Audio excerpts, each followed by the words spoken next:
एक बार फिर से आप सभी बच्चों का divine academy coaching classes platform पर स्वागत है। और आज हम पढ़ेंगे अपवर्तन।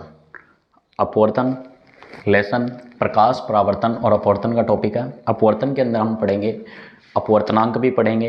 अपवर्तनांक के बाद में लेंसों से प्रतिबिंब निर्माण सीखेंगे। तो सबसे पहले हम डिस्कस करते हैं अपवर्तन। अपवर्तन देखो, अपवर्तन जो है, अपवर्तन में हमने जैसे देखा है निर्वात में प्रकाश की चाल कितनी है।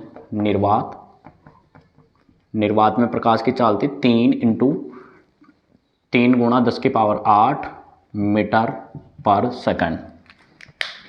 अब जो अपवर्तन होता है, अपवर्तन बेसिकली क्या होता है, देखो अपवर्तन ये होता है जब भी प्रकाश की कोई किरण माध्यम चेंज करेगी तो इसके चाल में परिवर्तन आएगा, और चाल में परिवर्तन आएगी तो अपने मार्ग से विचलित होएगी, और मार्ग में विचलन से ही क्या होएगा, अपवर्तन की घटना होगी। देखो सपोज दैट ये प्रकाश की कोई किरण आ रही है, यहां पर जैसे हवा है अभी, और हवा से प्रकाश की किरण कहां एंटर कर रही है, जल में प्रवेश कर रही है। तो देखो एक चीज आप हमेशा ध्यान रखना, अपवर्तन की घटना वहां होगी जहां माध्यम बदल रहा हो। प्रकाश की किरण एक माध्यम से दूसरे माध्यम में प्रवेश कर रही है तो अपवर्तन होगा। जब माध्यम समान रहेगा तब तक अपवर्तन की घटना नहीं होगी। अब देखो जब भी ये इसमें प्रवेश करेगी तो इसका मार्ग क्या है, इसका रास्ता यह है कि इस मार्ग पे इस प्रकाश की किरण को जाना चाहिए। अब मैं इस सतह के लंबवत एक ले लेता हूं, ये हो गया अभिलंब। सतह के लंबवत जो लाइन खींची गई है, ये क्या है, हमारा अभिलंब। अब देखो प्रकाश की किरण यहां से जा रही है तो इसका मार्ग देखो क्या होएगा, हवा है और जल, तो ये क्या रहेगी, इस मार्ग पे नहीं जा करके कुछ ऐसे बेंट हो जाएगी, झुक जाएगी, अपने मार्ग से विचलित हो जाएगी। इस घटना को हम क्या कहते हैं, अपवर्तन। अब देखो अपवर्तन होता क्यों है, इसका भी आप रीजन समझ लीजिए। देखो अपवर्तन तब होता है, अपवर्तन के इसलिए होता है क्योंकि प्रकाश की जो चाल होती है, प्रकाश की चाल अलग अलग माध्यम में अलग अलग होती है। जैसे सबसे ज्यादा जो प्रकाश की चाल होती है वो रहती है निर्वात में। फिर निर्वात के बाद में जो हम किसी माध्यम में लेंगे तो माध्यम में अलग अलग चाल रहेगी। जैसे ये माध्यम है, हवा है, तो हवा कैसा माध्यम है, प्रकाशीय विरल माध्यम है। ये प्रकाशीय विरल माध्यम। दूसरा है जल, ये कैसा माध्यम है, प्रकाशीय सघन माध्यम। प्रकाशीय सघन माध्यम। अब ये प्रकाशीय सघन माध्यम क्या होता है, देखो प्रकाशीय विरल माध्यम वो होता है जहां प्रकाश की चाल ज्यादा रहने वाली है, और प्रकाशीय सघन माध्यम वो है जहां प्रकाश की चाल कम होने वाली है। सिंपल सी थ्योरी है, जब भी माध्यम का जो ये माध्यम है अगर विरल माध्यम रहेगा तो विरल माध्यम में प्रकाश की चाल बढ़ेगी, और जब सघन माध्यम आ रहा है तो सघन माध्यम में क्या हो जाएगी, प्रकाश की चाल घटेगी। अब देखो एक चीज और देखो आप यहाँ पे, ये प्रकाश की किरण थी, प्रकाश की किरण कौन से माध्यम से कौन से माध्यम में प्रवेश कर रही है, प्रकाशीय विरल माध्यम से प्रकाशीय सघन माध्यम में। तो इस प्रकाश की चाल में क्या आई है, कमी, और कमी आई है तो ये क्या हो गई है, अभिलंब की तरफ झुक गई है। ये क्या है, अभिलंब। और ये प्रकाश की किरण कौन सी है, आपतित किरण।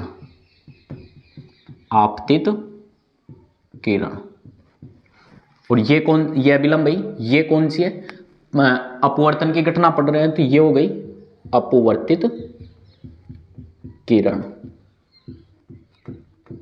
और परावर्तन की घटना में कौन सी किरण थी, परावर्तन के बाद में परावर्तित किरण आ रही थी। अब ये दोनों चीजें हो गई तो यहां पर एक एंगल भी बना लेते हैं। आपतित किरण अभिलंब के साथ में जो कोण बनाती है वो क्या है, आई। और आई कोण कौन सा होता है, आई में क्या हो गया, ये आपतन कोण है। ये कौन सा कोण है, आपतन कोण। ये कौन सा कोण है, आपतन कोण। और ये क्या है, आर। ये कौन सा कोण है, अपवर्तन कोण। आर क्या है यहाँ पे, अपवर्तन कोण। अब देखो आर तो अपवर्तन कोण, आई है आपतन कोण, और ये हो गई अपवर्तित किरण, ये हो गई आपतित किरण, ये हो गई अभिलंब। अब एक चीज आप ध्यान से सुनो यहाँ पे, जब भी प्रकाश की किरण विरल माध्यम से सघन में प्रवेश करेगी तो हमेशा प्रकाश की किरण अपवर्तन के बाद में किसकी तरफ झुक जाएगी? अभिलंब की तरफ, अभिलंब की तरफ झुक जाएगी, क्योंकि प्रकाश के वेग में क्या आएगी? कमी आएगी, और प्रकाश की चाल में कमी आएगी तो वो हमेशा अभिलंब की तरफ झुकेगी। और अगर मैं इसका उल्टा बोलता हूं कि प्रकाश की किरण कहां से कहां जा रही हो? सघन से विरल माध्यम में प्रवेश कर रही हो, जैसे यहीं पे हम बना लेते हैं, वही जल भरा हुआ है जैसे, और जल भरा हुआ है, ये अभिलंब हो गया। अब प्रकाश की किरण को मैं क्या कर रहा हूं? अब प्रकाश की किरण को क्या कर रहे हैं हम? इसमें कहां से कहां गुजार रहे हैं हम? एक बार इसको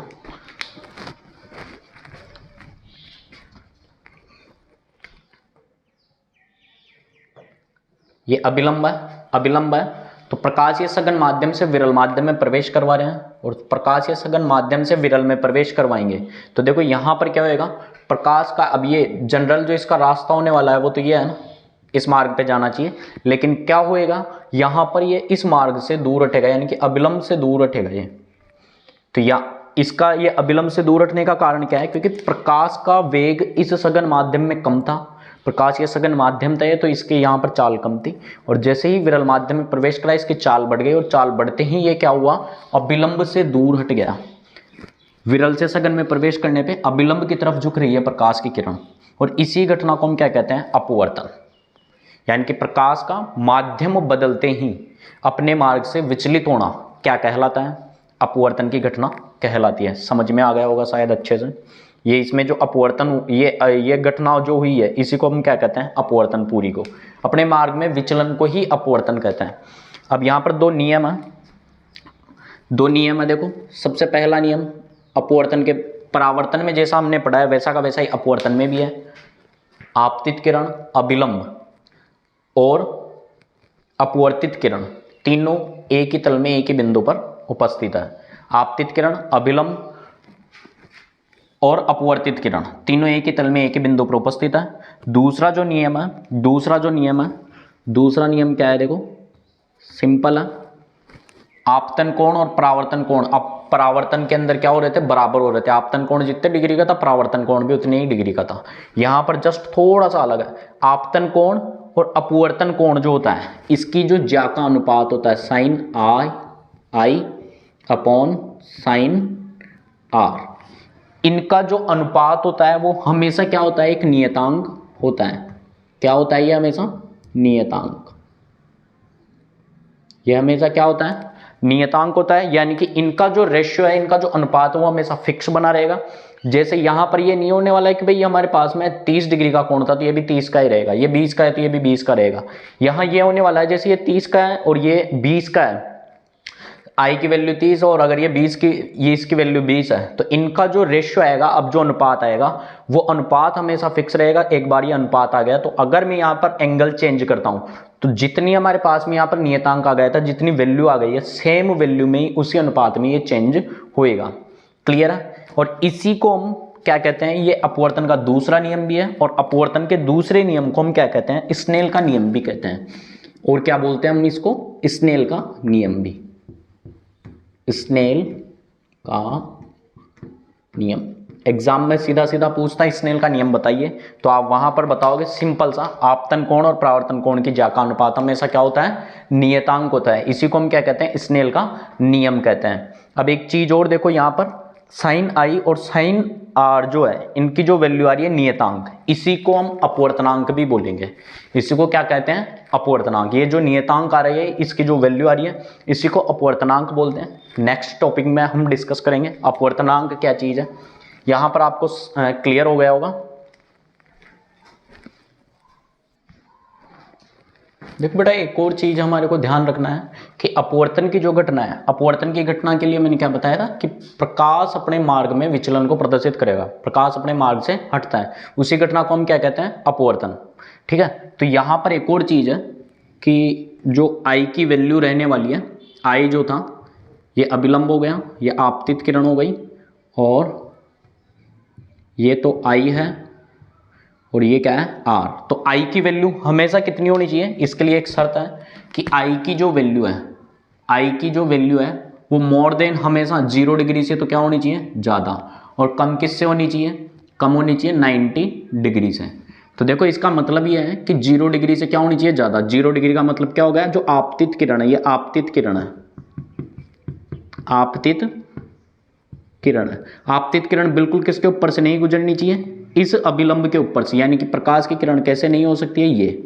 और जब अभिलंब के ऊपर से आएगी तो इस जो ये पृथककारी पृष्ठ है, ये क्या है, पृथककारी पृष्ठ, क्योंकि ये दो माध्यमों को क्या कर रहा है, अलग अलग कर रहा है। जो प्रकाशीय सघन माध्यम है और प्रकाशीय विरल माध्यम है, तो इन दो माध्यमों को अलग अलग कर रहा है, तो पृथककारी पृष्ठ है। और पृथककारी पृष्ठ के अगर लंबवत कोई भी प्रकाश की किरण आएगी तो ये अपने मार्ग में विचलन प्रदर्शित नहीं करेगी, अपने मार्ग से हटेगी नहीं, भटकेगी नहीं। और जब तक भटकेगी नहीं तब तक अपवर्तन की घटना होगी नहीं। ये जैसे कि जैसे आई है वैसे कि वैसे निकल जाएगी। तो यानी कि आई की जो वैल्यू है वो 0 डिग्री से तो क्या होनी चाहिए, ज़्यादा होनी चाहिए, और 90 डिग्री से कम होनी चाहिए। 90 डिग्री का मतलब है कि ये किसके समांतर नहीं होनी चाहिए, जो पृथककारी सतह है दो माध्यमों की, उसके समांतर नहीं होनी चाहिए। अभिलंब के साथ में 90 डिग्री का कोण नहीं बनाना चाहिए, क्योंकि अगर ऐसा होता है तो इस कोण को हम 90 डिग्री वाले को क्या बोलेंगे, क्रांतिक कोण बोलेंगे, जहां पर एक पूर्ण आंतरिक परावर्तन की घटना हो जाती है। तो जो पूर्ण आंतरिक परावर्तन की घटना है उसी की वजह से, जैसे हमारे डायमंड जो होता है, हीरा जो होता है चमकता है, तो ऐसी ही कुछ घटनाएं हैं। मरीचिका वगैरह अगर आप पढ़ते हो तो इस वजह से होता है। तो यहाँ पर फिर अपवर्तन नहीं होगा। तो इसके लिए अपवर्तन की शर्त है कि अपवर्तन के लिए आई की वैल्यू 0 डिग्री से ज़्यादा होनी चाहिए और 90 डिग्री से क्या होनी चाहिए, कम होनी चाहिए। उसी पोजीशन पे क्या होने वाले हैं, अपवर्तन होंगे। अब अपवर्तन का देखो एक और चीज़ है, जो अपवर्तन हम पढ़ते हैं उस अपवर्तन के जैसे दैनिक लाइफ में जो डेली रूटीन हमारा, उस डेली रूटीन में जैसे आपने देखा होगा कोई मेज वगैरह होती है, मेज के ऊपर जैसे कोई नीचे फोटो है या कोई अक्षरों से लिखी हुई है, जैसे कोई किताब है उसका अगर पेज वगैरह रखते हैं हम तो उसके अक्षर उभरे हुए दिखाई देते हैं। ग्लास में पानी से भरी हुई जो बाल्टी होती है उसका जो बॉटम होता है वो भी हमारे को ऊपर उठा हुआ दिखाई देता है। पानी से भरी हुई गिलास में कोई सिक्का डाल देंगे तो सिक्का हमारे को ऊपर दिखाई देगा। तो ये सारी जो चीज़ें हो रही है, जैसे पेंसिल है, पेंसिल किसी को गिलास से पानी से भरे हुए गिलास में हम रख देंगे तो पेंसिल हमारी कैसी दिखाई देती है, बेंट, झुकी हुई, मुड़ी हुई दिखाई देती है। जैसे जहां तक पानी भरा हुआ वहां से उसकी अलग आकृति दिखेगी और उसके ऊपर से अलग, तो वो मुड़ी हुई दिखाई देती है। तो ये जो सब घटनाएं हो रही है, ये सब घटनाएं किसकी वजह से हो रही है, अपवर्तन की वजह से। अब देखो एक और टॉपिक है हमारा अपवर्तनांक। अपवर्तनांक बहुत ईजी टॉपिक है, अपवर्तन से ही है, ये भी रटने की जरूरत नहीं है, समझना है हमारे को। अब देखो अपवर्तन क्या है। अपवर्तन जनरली ये होता है कि जो दो माध्यम है, दो अलग अलग माध्यम है, तो अलग अलग माध्यम में प्रकाश की चाल का जो अनुपात है उस अनुपात को ही हम क्या बोलेंगे, अपवर्तनांक। एक माध्यम का अपवर्तनांक दूसरे माध्यम की तुलना में निकालेंगे अपन तुलनात्मक रूप से। जनरली अपवर्तनांक को आपके बुक में डिनोट किया गया है एन से, ठीक है, एन से डिनोट कर रखा है एन। अब देखो इसको कैसे है, जैसे मैंने बताया दो माध्यम लेंगे तो दो माध्यम लेंगे, तो देखो मैं लिख रहा हूं ये हो गया अपवर्तनांक। अब अपवर्तनांक कैसे है, एक माध्यम की तुलना करते हुए दूसरे माध्यम के साथ में निकालेंगे कि भाई इस माध्यम में प्रकाश की चाल कितनी है और दूसरे माध्यम में प्रकाश की चाल कितनी है। उनका जो अनुपात आएगा उस अनुपात को ही हम क्या बोलने वाले हैं, अपवर्तनांक बोलेंगे। ध्यान से देखना, देखो माध्यम दो है मेरे पास में, तो अभी मैं कुछ लिख नहीं रहा हूं, थोड़ा सा कॉम्प्लिकेटेड होएगा हमारा फॉर्मूला, स्टेप बाय स्टेप समझना है हमारे को। देखो ये क्या लिखा हुआ है, ये यहां पर है अभी मेरे पास में, जैसे मान लेता हूं मैं ये माध्यम, अब अनुपात हमेशा अपॉन में लिखा जाता है, पता आपको, तो ये हो गया माध्यम दो में प्रकाश की चाल, और ये हो गया माध्यम एक में प्रकाश की चाल। अब देखो अच्छे से समझना है, जिस भी माध्यम का हमारे को क्या निकालना हो, अपवर्तनांक, जिस भी माध्यम का हमारे को क्या निकालना हो, अपवर्तनांक निकालना हो, और जिस माध्यम के तुलना करते हुए हमारे को निकालना है। जैसे सपोज दैट हमारे को जैसे कोई पानी है, ये पानी की सरफेस है, इस नीचे पानी भरा हुआ है, इस पानी का अगर हमारे को अपवर्तनांक निकालना है, अब ऊपर वायु है तो वायु की तुलना में निकालूंगा मैं, तो माध्यम कितना हो गया यहाँ पर, एक तो ये वायु आ गई, ये वो तो आ गई वायु, और ये आ गया जल। तो वायु की तुलना में मैं जल का अपवर्तनांक निकालूंगा, तो मैं क्या करूंगा, जल का अपवर्तनांक यानी कि जल में प्रकाश की जो चाल रहने वाली है उसको नीचे लिखूंगा और वायु में प्रकाश की चाल है उसको ऊपर लिखूंगा। समझ में आ गया होगा। यानी कि जिस माध्यम का हमारे को अपवर्तनांक निकालना है और जिस माध्यम की तुलना के साथ में निकालना है, तो जिसका निकालना है उसको तो नीचे लिखेंगे, जिसकी तुलना करते हुए निकाल रहे हैं उसको ऊपर लिखेंगे। समझ में आ गई होगी बात। अब देखो, तो इसको हम क्या पढ़ेंगे, माध्यम 2 का अपवर्तनांक किसके साथ में, माध्यम 1 के साथ में। क्लियर है, ये हो गया माध्यम, ये एक स्टेप हो गई कि माध्यम 2 का अपवर्तनांक माध्यम 1 के साथ।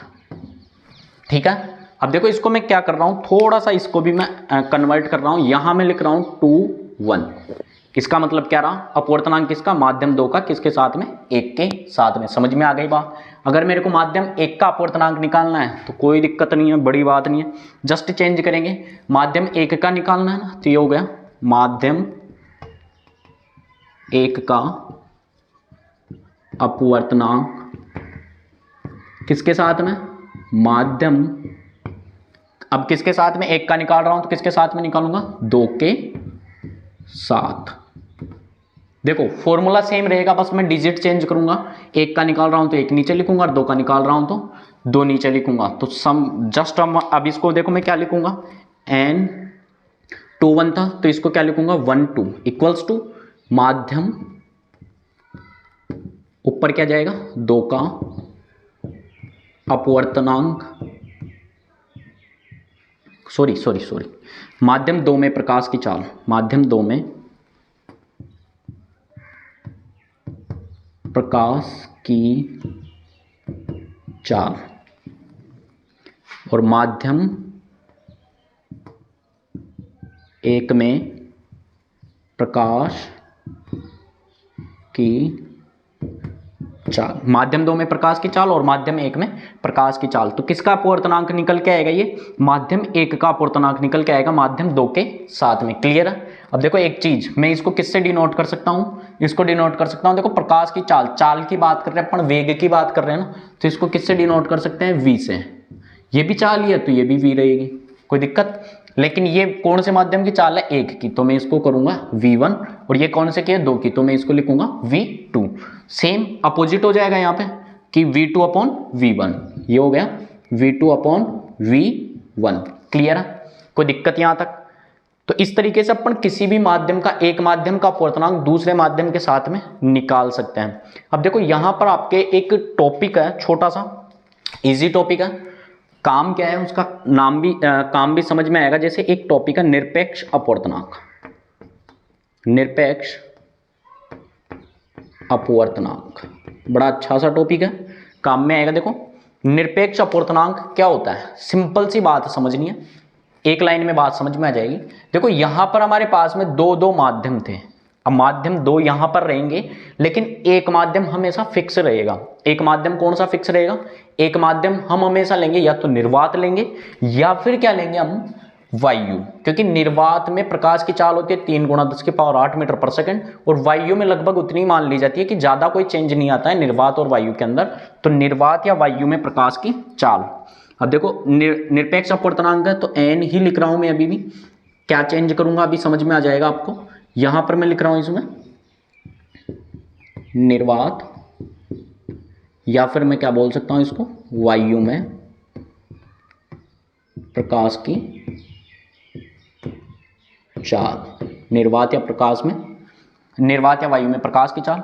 अब सिंपल सी थ्योरी है, ये माध्यम फिक्स हो गया तो अब कोई ना कोई मेरे पास में माध्यम रहेगा। अब मैं माध्यम जैसे मान लो कोई सा भी ले सकता हूं, जल हो गया, कांच हो गया, कोई भी XYZ जो भी मेरे पास में माध्यम रहेगा, तो उस माध्यम का अपवर्तनांक निकालना है। तो वो माध्यम आ गया, जैसे यहाँ पे माध्यम, अब माध्यम ही लिख रहा हूं मैं, 1 और 2 नहीं लिखूंगा क्योंकि 1 मेरे पास में फिक्स है अब ऑलरेडी। तो माध्यम में प्रकाश की चाल, माध्यम में प्रकाश की चाल। अब देखो ये माध्यम कोई सा भी हो सकता है, जैसे माध्यम क्या क्या हो सकते हैं, कांच हो गया, ठीक है, जल हो गया, केरोसिन, केरोसिन, मिट्टी का तेल जो होता है, ऐसे XYZ कोई सा भी माध्यम, तो माध्यम में प्रकाश की चाल जो रहेगी। अब देखो इसको मैं क्या लिखूंगा, 1 और 2 लिख रहे थे, तो यहां पर सिंपल सा कुछ नहीं है, अब मैं इसको लिख रहा हूं NM, M का मतलब है मीडियम या माध्यम, ठीक है। अब देखो इसको ध्यान से समझना, जब भी किसी भी माध्यम का अपवर्तनांक, किसी भी माध्यम का अपवर्तनांक निर्वात या वायु के सापेक्ष निकाला जाता है, तो उस अपवर्तनांक को हम क्या कहते हैं, निरपेक्ष अपवर्तनांक। क्या कहते हैं उसको, निरपेक्ष अपवर्तनांक। जब भी किसी माध्यम का अपवर्तनांक निर्वात या वायु के सापेक्ष निकाला जाता है, तो उस अपवर्तनांक को बोलते हैं निरपेक्ष अपवर्तनांक। मजे की बात यह है कि निरपेक्ष जो अपवर्तनांक होता है उसी को माध्यम का अपवर्तनांक कहा जाता है। आगे लिखता हूं मैं इसको। अब देखो निर्वात में प्रकाश की चाल जो होती है इसको डिनोट करते हैं C से, और माध्यम में प्रकाश की चाल V1 V2 लिखना ही नहीं है, तो ये हो गया V, तो C/V, यानी कि निरपेक्ष अपवर्तनांक के लिए हमारे पास में क्या फॉर्मूला बनेगा, NM = C/V। आ गई बात समझ में। और जो ये निरपेक्ष अपवर्तनांक निकालेंगे, जैसे जल का मैंने निरपेक्ष अपवर्तनांक निकाला, उसकी वैल्यू आएगी 1.33, तो जल का निरपेक्ष अपवर्तनांक निकल के आया, वो निरपेक्ष अपवर्तनांक ही क्या है, जल का अपवर्तनांक, इसी को हम क्या कहते हैं, अपवर्तनांक। तो जब भी किसी भी माध्यम का अपवर्तनांक निकाला जाएगा, तो उसको किसके साथ में निकाला जाएगा, निर्वात या वायु के सापेक्ष, और जो निकल के आपके पास में वैल्यू आएगी उसी को हम क्या कहेंगे, माध्यम का, या मान लेते हैं जो भी माध्यम है उस माध्यम का क्या हो जाएगा, अपवर्तनांक। क्लियर है।